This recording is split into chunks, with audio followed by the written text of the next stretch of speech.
अंत्येन तथा इता।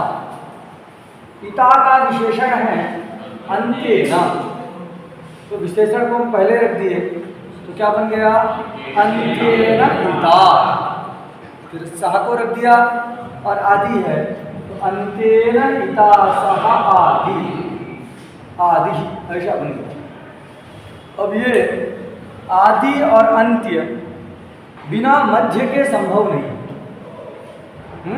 तो आदि और अंत को देख करके हम क्या करते हैं? मध्य का नाम का आक्षेप कर लेते हैं, तो मध्य का नाम दिया।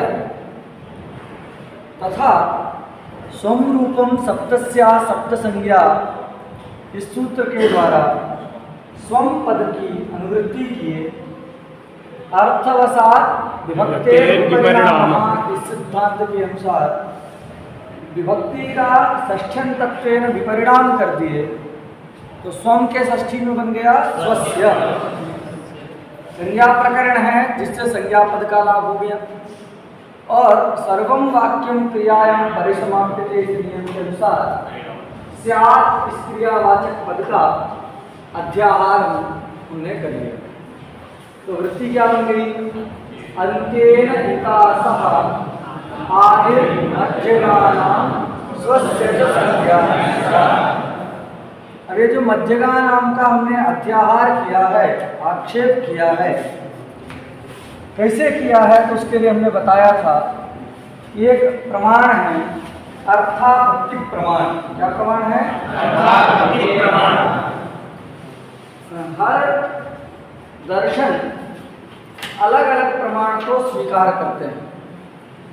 जैसे न्याय दर्शन है वो 4 प्रमाण मानता है, प्रत्यक्ष, अनुमान, उपमान और शब्द। सांख्य योग ये 3 ही मानते हैं, प्रत्यक्षानुमान, प्रत्यक्षानुमान, ठीक, प्रत्यक्षानुमानागमा प्रमाणानि, ऐसा योग सूत्र। प्रत्यक्ष, अनुमान और आगम। आगम मतलब शब्द प्रमाण। तो योग का सूत्र है संभावित 5वां 6वां नंबर सूत्र है प्रत्यक्षानुमानागमा प्रमाणानि, तो 3 मानते हैं। उसी प्रकार जो वेदांत दर्शन है या मीमांसा है, तो पूर्व मीमांसा तथा उत्तर मीमांसा शास्त्र में 6 प्रमाण माने हैं। तो प्रत्यक्ष, अनुमान, उपमान और शब्द ये नैयायिकों वाले हैं। उसके अतिरिक्त अर्थापत्ति और अनुपलब्धि ये 2 प्रमाण अधिक वो लोग मानते हैं। तो एक अर्थापत्ति नाम का प्रमाण है। उस अर्थापत्ति क्या है? तो हमने एक नियम लिखाया था अर्थापत्ति प्रमाण के लिए, येन बिना यद अनुपन्नम तत्तेन आक्षिप्यते। क्या नियम है?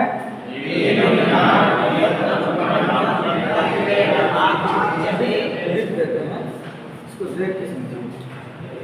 येन बिना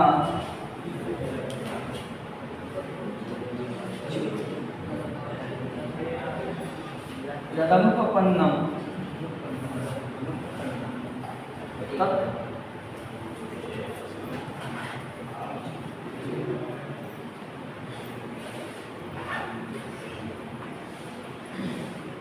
तत्तेन आक्षिप्यते, ये नियम। येन बिना यदनुपन्नम तत्तेन आक्षिप्यते।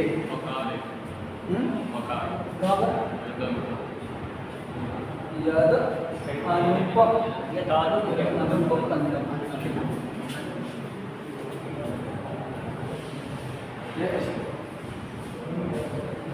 यदानुपन्नम, ठीक है। उसका उदाहरण है तीनोयम देवदत्तः दिवान भुंक्ते। तीनोयम देवदत्तः दिवान भुंक्ते।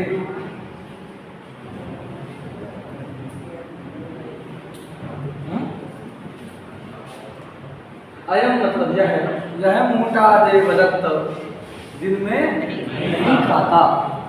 तो एक जो है देवदत्त नाम का व्यक्ति था, और यही 80 के किसी आश्रम में रहता रहा। वो सब जगह चिल्ला चिल्ला के कहता रहा भोजन नहीं करता हूँ, दिन में भोजन नहीं करता हूँ, और वस्तुतः किसी ने उसको भोजन करते दिन में देखा भी नहीं, कई वर्षों से रह रहा है। लेकिन स्थिति क्या थी कि वो दिन दुगना रात चौगुना जो चौड़ियाता जा रहा था। इसी स्थिति को लोगों को लगा कि खा पी भी नहीं रहा, कि कैसे इतना मोटा हो गया। हो सकता है कोई रोग हो गया हो, पीली हो गई, शरीर फूल गया। उसको ला करके सब सुंदरलाल में चेकअप कराया गया। डॉक्टर ने कहा एकदम सब नॉर्मल है। तो लोगों को क्या पता चला, बिना खाए तो व्यक्ति मोटा हो नहीं सकता, रोग वगैरह कुछ है नहीं। इसका मतलब क्या है कि दिन में तो नहीं खाता लोगों को देखते हुए, लेकिन रात्रि में 3-4 बार का एक साथ ले लेता होगा आहार, तभी एकदम मोटा लग रहा है। तो दिवा अभुंजान जो देवदत्त है, जो दिन में नहीं खाता, तो दिवा अभुंजानस्य देवदत्तस्य रात्रि भोजनम बिना पीनत्वम अनुपन्नम असंभवम। समझा गया? दिन में ना खाने वाला जो देवदत्त, दिवा न भुंक्ते, दिवा अभुंजानस्य देवदत्तस्य रात्रि भोजनम बिना पीनत्वम अनुपन्नम। दिन में ना खाने वाले जो देवदत्त, ना खाने वाला जो देवदत्त है, अगर वो रात्रि में ना खाए तो मोटा नहीं हो सकता। तो यहाँ क्या है, उस मोटापा को देख करके हम अनुमान लगाते हैं कि रात्रि में खाता होगा, करते हैं नहीं। अब इसको नियम चलेगा, ये न बिना, जिसके बिना, किसके बिना, रात्रि भोजन के बिना।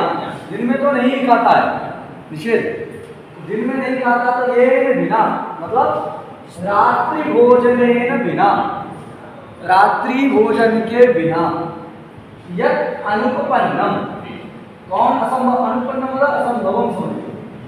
तो यत् मतलब पीनत्वम, पीनत्व मतलब मोटापा। तो यत् मतलब, तो समझा गया, ये बिना, भोजनेन बिना यत् पीनत्वम अनुपन्नम असंभवम तत् रात्रि भोजनम तेन पीनत्वेन आक्षिप्यते अर्थात अनुमीयते। देखो तरीका क्या है, पहले यहाँ 2 यत् शब्द, एक यहाँ पर एक यहाँ, लेकिन तत्शब्द भी 2 यहाँ भी है यहाँ। पहले वाले यत् से जिसको लेना है, पहले वाले यत् से जिसको लेना है, उसी को पहले वाले तत् से पकड़ो। समझा गई? दूसरे वाले यत् का जो अर्थ है वही दूसरे वाले तत् का भी अर्थ है। ये नियम है, यत् का जो अर्थ होता है वही तत् शब्द का भी अर्थ होता है। एक वचन याद कर लीजिएगा, यत् तदोर नित्य संबंधा। क्या नियम है?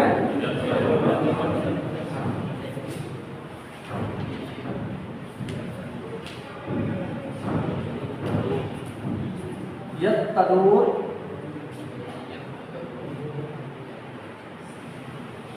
नित्य संबंधा।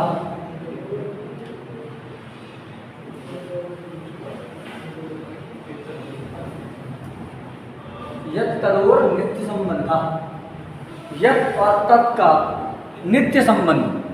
समझा गया? यत् तदोर नित्य संबंध। तो यत् शब्द का जो अर्थ रहता है वही किसका रहता है, तत् शब्द का भी वही अर्थ है। उन दोनों का अर्थ बदलता नहीं। तो यहाँ यत् का जो अर्थ है वही इस तत् शब्द का भी अर्थ है, इस यत् का जो अर्थ है वही इस तत् शब्द का भी अर्थ होगा। यत् तदोर नित्य संबंधा। इसका तो यत् से किसको ले रहे हैं, भोजन, रात्रि भोजन।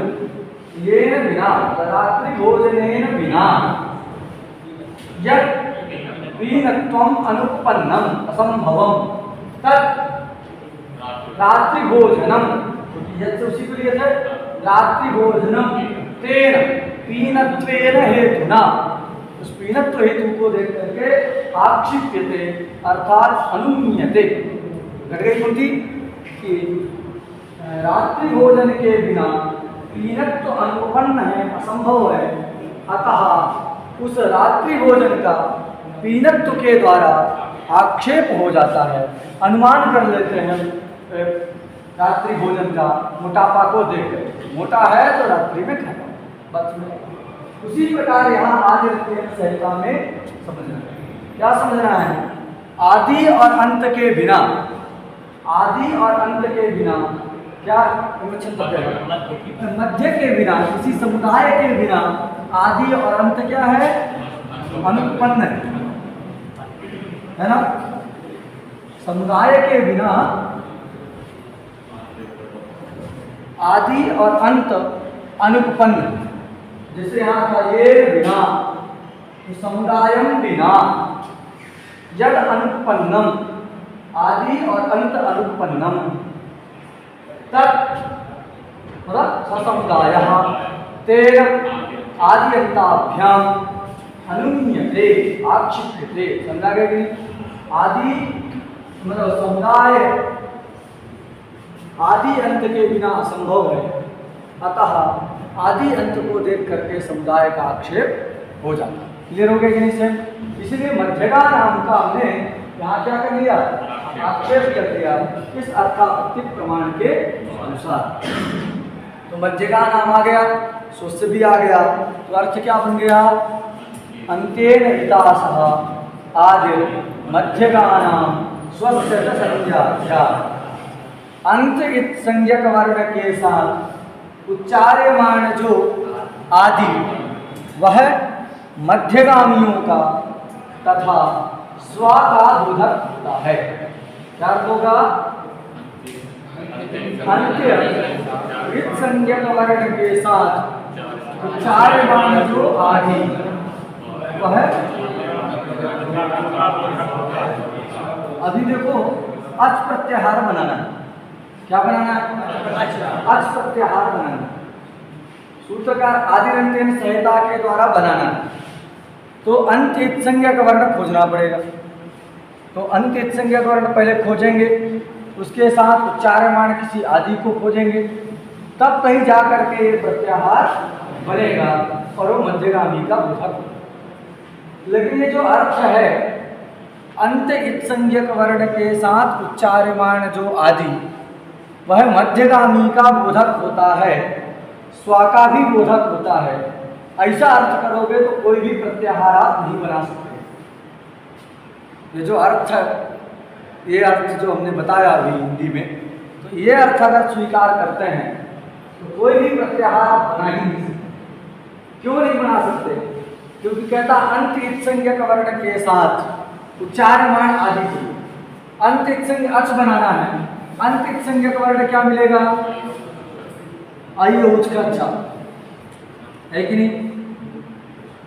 अब वो जो चा है अंतित संज्ञक वर्ण हो गया अयोच कच्चा, उसके साथ उच्चार्यमाण आदि आ मिल रहा है।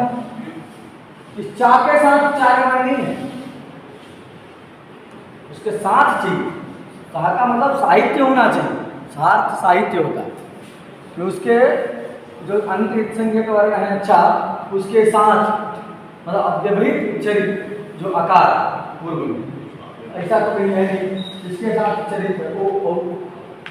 तो जो इत संज्ञक है उसके साथ आ उच्चरित नहीं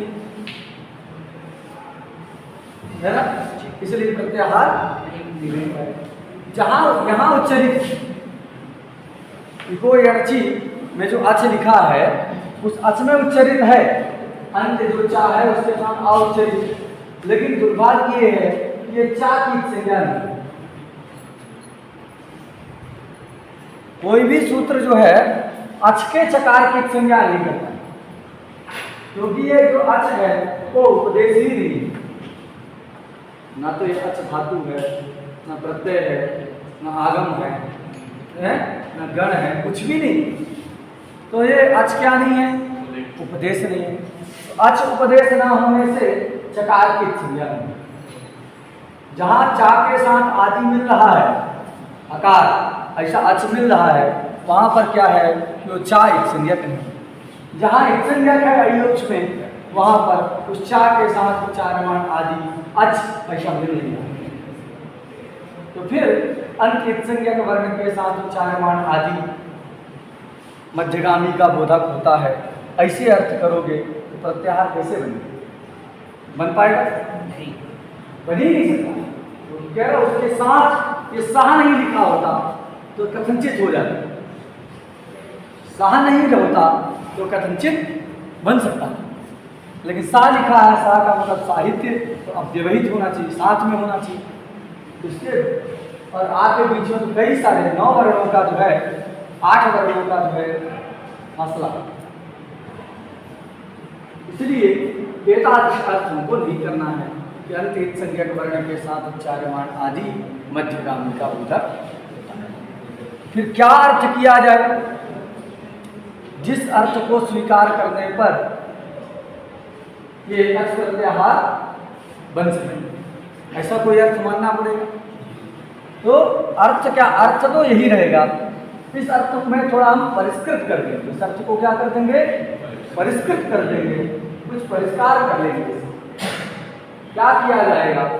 तो यहाँ जो अंत इत लिखा है, उस इत शब्द की इत सदृश में लक्षणा है। क्या कहा हमने? अंतेन इत जो लिखा है, उस अंत इत शब्द की इत सदृश में लक्षणा है। अंतेन इता का मतलब क्या हो जाएगा? अंत्य इत सदृशेना। क्या अर्थ करेंगे उसका? इत शब्द की इत सदृश में लक्षणा है, अंत्य इत सदृशेना। और आदि शब्द की भी कहाँ लक्षणा है? आदि सदृश में लक्षणा है। तो उसका आदि ना कहेंगे, क्या कहेंगे? आदि सदृश। तो अंत इत्संज्ञक वर्ण के सदृश, अंत्येत सदृश जो वर्ण, उसके साथ उच्चार्यमाण जो आदि सदृश, वह मध्यगामी का बोधक होता है। बात सुना गई? क्या अर्थ करेंगे अब? अंत इत सदृशेन सह उच्चार्यमाणः यः आदि सदृशः स मध्यगानां स्वस्य च बोधको भवति। ऐसा अर्थ सुना गई? इत को ही इत सदृश में मुझे परिवर्तित कर दिया कि अंतेन इता का मतलब है अंत इत सदृशेन, तथा आदि का मतलब है आदि सदृशः। ऐसा अर्थ कर दिए तो प्रत्याहार बन गए। क्यों? कैसे बनेगा? ये जो है इत्संज्ञक नहीं है, अच का चकार इत्संज्ञक नहीं है, अय्यौच का चा है। देखो, अंत इत्संज्ञक वर्ण हो गया अय्यौच का चा, उसके सदृश अच का चा है कि नहीं? वो इत्संज्ञक नहीं है, लेकिन उसके सदृश तो है, समान अंतर जुड़ा है। तो अंत इत्संज्ञक अय्यौच सूत्र का जो चकार, उसके सदृश जो अच संबंधी अच प्रत्याहार का चकार, उस चा के साथ उच्चार्यमाण जो आदि सदृश, आदि अयुण का आकार, आदि आयुण का आकार, उसके सदृश अच का आ, अब वो साथ में उच्चरित है कि नहीं? अर्थ यही है कि अंत इत संज्ञक सदृश, अंत इत के सदृश जो, उसके साथ उच्चार्यमाण जो आदि सदृश, वह मध्यगामी का बोधक होता है, स्वा का बोधक होता है। ऐसा अर्थ करना है। ऐसा करेंगे तो बन गया, क्यों? अंत इत हो गया अय्यौच का चा, उसके सदृश हो गया अच का चा, उसके साथ उच्चारण। अब इसके साथ उच्चारण करें, अंत्येत सदृश के साथ उच्चारण जो आदि सदृश, आदियो तत्सदृश, वह मध्यगामी का बोधक होता है। वो साथ में मिल गया अच। अंत इत क्या कर दिया? अंत इत सदृशेन सह उच्चार्यमाणः या आदि सदृशः स मध्यगानां स्वस्य च बोधको भवति। ऐसा अर्थ कर दिया। ऐसा अर्थ करने में सारे प्रत्याहारों की स्थिति हो जाती है, क्योंकि अंतिम वर्ण हो गया अय्यौच का चा, उसके सदृश है अच का चा, उस अंतरित सदृश इस चकार के साथ उच्चार्यमाण जो आदि सदृश ये आकार हो गया।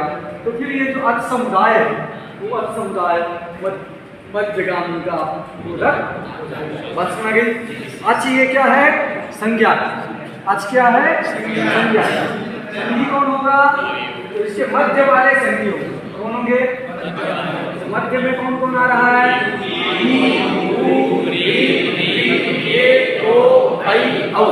कितने सब मध्य वाले आ रहे? तो संज्ञा हो गया। एक नियम है कि संज्ञा हमेशा किसको बताता है?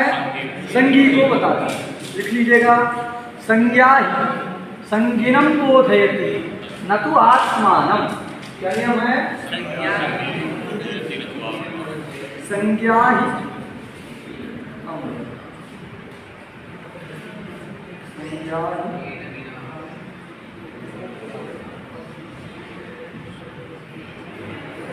संगिनम बोधयति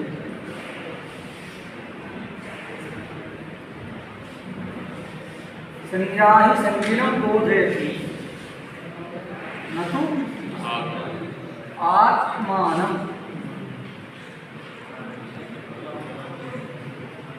संज्ञा ही संगिनम बोधयति न तो आत्मानम।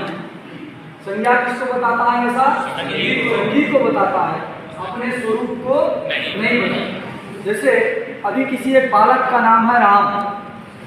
अब राम कहने से हमने इस राम संज्ञा का उच्चारण किया, तो राम शब्द के उच्चारण करने से रा आ म अ ये स्वरूप का आपको ज्ञान होता है, किस व्यक्ति का ज्ञान होता है। हमने कहा राम को बुला लाओ, क्यों? संगी, समझा गया कि नहीं? उस व्यक्ति का नाम है राम, तो राम क्या हो गई? संज्ञा। और व्यक्ति क्या हो गया? उस संज्ञा का संगी हो गया।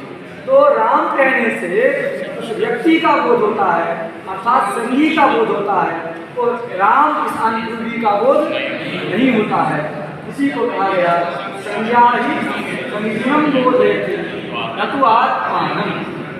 संज्ञा संगी को बताती है, अपने स्वरूप को नहीं बताती। बात समझ आ गई कि नहीं? तो यहाँ पर आज क्या है? संज्ञा। तो किसको बताएगी? संगी। संगी कौन है? मध्यगाना। संगी है मध्यगाना, तो मध्यक समुदाय को बताएगा, अपने को नहीं बताएगा। तो नहीं बताएगा तो उससे क्या होगा? यह ना तो चकार प्रत्याहार में आएगा, ना आकार आएगा। चार ना आए तो इष्ट है, चकार प्रत्याहार में ना आए ये तो इष्ट है, लेकिन आकार को प्रत्याहार में आता है। आकार को तो प्रत्याहार में लाना है, लेकिन वो आ नहीं पाएगा। इस नियम के अनुसार नहीं आ पाएगा। संज्ञा संगिनम बोधयति न तो आत्मानम। ये संज्ञा है जो अपने स्वरूप को नहीं बताएगी इस नियम के अनुसार। तो ये अच का आकार है वो भी क्या होगा? अच प्रत्याहार में नहीं आ पाएगा, क्योंकि वो संज्ञा के अंतर्गत, संगी के अंतर्गत नहीं है। इसलिए इस आकार का भी संग्रह हो जाए, इसीलिए वृत्ति में क्या लिखा गया? स्वस्य चा। क्या लिखा गया? स्वस्य चा। इसको लिखा गया जिससे आकार का भी संग्रह हो जाए। तो स्वस्य का मतलब है आदेहे। स्वस्य का मतलब क्या है? मध्यगामी का बोधक होता है तथा आदि वर्ण का भी बोधक। इसका बोधक होता है। स्वस्य का मतलब पूरा अपना मत ले लेना, पूरे आज का बोधक आचा। इस आचा पे पढ़ लीजिए बादल क्या जी? समझ में नहीं आया? संज्ञा। नियम क्या है? संज्ञा ही संगिनम बोधयति न तो आत्मानम। आज मध्यगामी को तो बताएगा, लेकिन ये संज्ञा में ही आ रहा है आ और चा। संज्ञा का स्वरूप ही है, तो स्वरूप का बोध नहीं कराता। जैसे राम कहने से व्यक्ति का बोध होता है, राम इस शब्द के स्वरूप का बोध नहीं होता। तो यहाँ पर आ भी नहीं आ पाएगा। आपको अच प्रत्याहार में लाना इष्ट है, इसलिए क्या करते हैं कि स्वम पद का हमने अनुवृत्ति किया, उसका षष्ठ्यं तत्वेन विपरिणाम किया, जिसको बना दिया स्वस्य। स्वस्य का अर्थ क्या करेंगे? आदेहे। तो आदेहे कर दिए तो क्या अर्थ हो गया कि वह मध्यगामी का बोधक है तथा आदि का बोधक। आदि में अच्छा गया, आकार आ गया, इसलिए वो आकार का भी बोधक है, अंत का बोधक नहीं। बात सुना गया? स्वम का अर्थ क्या है? वहाँ आदेः। अब प्रश्न ये है, स्वम का मतलब आदेः कैसे हो? स्वम शब्द से आदि ही क्यों लेते हैं भाई? स्वम का मतलब अपना, अपने से जो बुरा ले लेना चाहिए आज कहीं नहीं ले सकते हैं। क्यों नहीं ले सकते? उसका कारण है कि स्वम शब्द कैसा है? सर्वनाम शब्द। कैसा शब्द है? सर्वनाम शब्द है। और सर्वनाम शब्द जो है प्रधान को बताता है। एक नियम आप जानते थे, पहले वाले को बताता है, सर्वनाम उत्सर्गतः सर्वनाम उत्सर्गतः पूर्वपरामर्शित्वम्। ऐसा एक पढ़े थे। एक दूसरा नियम है उससे मिलता जुलता, सर्वनाम नाम उत्सर्गतः प्रधान परामर्शित्वम्। क्या नियम है? सर्वनाम नाम उत्सर्गतः प्रधान परामर्शित्वम्। सर्वनाम शब्द स्वभाव से प्रधान का परामर्शक होता है। समझा गया कि नहीं? तो प्रधान को बताएगा। सर्वनाम शब्द किसको बताएगा? प्रधान को बताएगा। तो ये दो है, एक आदि भी है और एक अंत भी है। सूत्र में है ना, आदि अंतेन, आदि भी है अंत भी। अब ये स्वम आया है वो प्रधान को बताएगा। तो इन आदि और अंत में से प्रधान कौन है? आदि प्रधान है, इसलिए आदि का ही वो बोध कराएगा। कैसे पता चला आदि प्रधान है? पहले जो रहेगा वो प्रधान हो जाएगा क्या? नहीं, पहले रहेगा वो प्रधान होगा, ऐसा कोई नियम नहीं है। लेकिन पता कैसे चला कि आदि प्रधान है? क्या देखिए, अंत्येन में तृतीया विभक्ति है। अंत्येन में कौन विभक्ति है? तृतीया विभक्ति है। और तृतीया क्यों आई है? किस सूत्र से आई है? सहयुक्ते अप्रधाने से आई है, सात शब्द के योग में। अब सहयुक्ते अप्रधाने सूत्र किससे तृतीया करता है? अप्रधान वाचक शब्द से करता है। सहयुक्ते अप्रधाने जो सूत्र है वो अप्रधान वाचक शब्द से तृतीया करता है। अंतेन में तृतीया किया है, इससे पता चलता है कि अंत क्या है? अप्रधान है, तभी उससे तृतीया किया। अंत अप्रधान है तो जो बच गया वो क्या होगा? प्रधान होगा। दो व्यक्ति आए, हम कहेंगे ये अप्रधान है, सिद्ध हो गया कि दूसरा प्रधान है। बात समझ गई? अंत्येन में जो तृतीया है वो तृतीया ये बताती है कि अंत्य अप्रधान है, और अंत के अप्रधान हो जाने से आदि प्रधान हो गया। अप्रधान भूत आदि का ही स्वम शब्द से ग्रहण होता है, इसलिए स्वस्य कारक हो गया आदेः। तो आदि का वो बोधक होता है, अंत का बोधक नहीं। बात समझ गई? अंत का बोधक तो अच प्रत्याहार में चा क्यों नहीं आता? क्योंकि वो अप्रधान है और ये स्वम शब्द जो प्रधान है। एक बात समझ गई। दूसरी बात ये है कि जो चा है वो संज्ञक, चा है वो क्या है? संज्ञक। और इस संज्ञक का क्या हो जाता है? तस्य लोपा से लोप हो जाता है। तो ये जो है अच में चा चला जाएगा। मतलब अच में वस्तुतः एक संज्ञा नहीं होती है इसमें, लेकिन तो अंत कौन है? तो अयोच का चा वही होगा। तो अयोच वाला जो चा है उस इत्संज्ञक है, इत्संज्ञक होने से उसका अपहार हो गया, लोप हो गया, इसलिए वो रहता ही नहीं है। तो अकार का ग्रहण तो हो जाता है, चकार का ग्रहण नहीं होता। ये भी एक समाधान यहाँ समझ लें। दो समाधान हम जाने कि जो स्वम शब्द से स्वम से आदि होते हैं, अथवा स्वम लाने की जरूरत नहीं दूसरे वाले पक्ष में। पहले वाले पक्ष में तो स्वम लाना है और स्वम ला करके स्वम का ही अर्थ करना आदेश, क्योंकि वो प्रधान। दूसरे पक्ष में कहने की जरूरत नहीं है, चा जो है की निवृत्ति हो गई तो जो बच गया उस सब का जो है बोधक। स्वघटित समुदाय का आक्षेप करके स्वम से आदि आ गया, उसका बोधक क्लियर हो गई। लेकिन ये याद रखिएगा, ये केवल आबोधक नहीं है। बहुत लोग जो अर्थ पढ़ते हैं वो क्या कहते हैं? अंत इत के साथ उच्चारण माने जो आदि, आदि मतलब आकार, ऐसा नहीं। आकार बोधक है, आकार संज्ञा है, गलत तरीका। इसको ध्यान दीजिएगा, जल्दी में व्यक्ति ध्यान नहीं दे पाता है। अंत इत संज्ञा का वर्ण के साथ उच्चारण माने जो आदि, ये लिखा है। आदि मतलब केवल आ, ऐसा नहीं। आ केवल बोधक नहीं है इतने का, ये आयु इत्यादि का बोधक आ नहीं है। बोधक कितना है? अच। बोधक कितना है? अच। तो उसको क्या कहना है? अंत इत संज्ञक वर्ण के साथ उच्चारण माना जो आदि, साथ में है ना, साथ में उच्चरित जो आदि, तो क्या होगा? अच होगा। तो पूरा अच समुदाय बोधक। बोधक कौन है? अच समुदाय। केवल आकार बोधक नहीं है, तो बोधकता अच समुदाय में। समझा गया?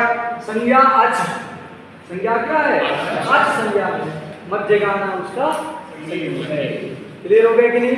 तो यहाँ पर आदि शब्द से उसको नहीं लेना है। बोधकता अर्थात बोधक ये अच्छा, इसलिए सब जगह जो है पूरे समुदाय से ही विभक्ति आती है। जैसे इको या नची, अगर ई बोधक होता उसी के बाद विभक्ति ले आते, लेकिन इका विभक्ति किससे आई है? इक शब्द से आई है। इका में जो षष्ठी है वो किससे आई है? इक शब्द से आई है। इसका मतलब बोधकता का विशिष्ट समुदाय में, इक इतने समुदाय में। ये समझ आ गया? तो ये अच ये जो समुदाय है वो मध्यगामी का बोधक। यहाँ संज्ञा क्या है? अच संज्ञा है।